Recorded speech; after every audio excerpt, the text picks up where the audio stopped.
প্রতি মাসে না হোক অন্তত 3 মাসের মধ্যে আপনি কিন্তু আপনার পরিবারের যে সদস্য তাদেরকে নিয়ে আপনি বেড়াতে যেতে পারেন। এই বেড়াতে যাওয়াটা কিন্তু আসলে কোনো আত্মীয়র বাড়িতে বা বিয়ের ফাংশনে বেড়াতে যাওয়ার কথা বলছি না। বেসিক্যালি হতে পারে কোনো টুরিস্ট স্পট, হতে পারে সমুদ্রের পার।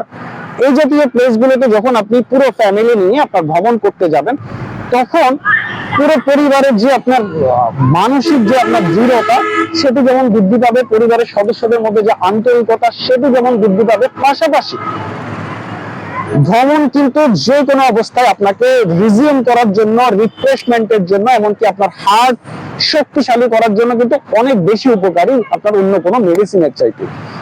এছাড়া পরিবারে যদি কোনো বয়স্ক মানুষ থাকে, আপনি তাদেরকে অন্তত প্রতি 1-2 মাস অন্তর অন্তর কোনো ভ্রমণ স্পটে নিয়ে যেতে পারেন, যেটি তার যে কোনো মেডিসিনের চাইতে অনেক বেশি ভালো কাজে আসবে। সো আপনারা যে যেখানে আছেন সবাই ভালো থাকবেন, প্রত্যেকের ব্যক্তিগত নিরাপত্তা প্রত্যাশা করি। আসসালামু আলাইকুম।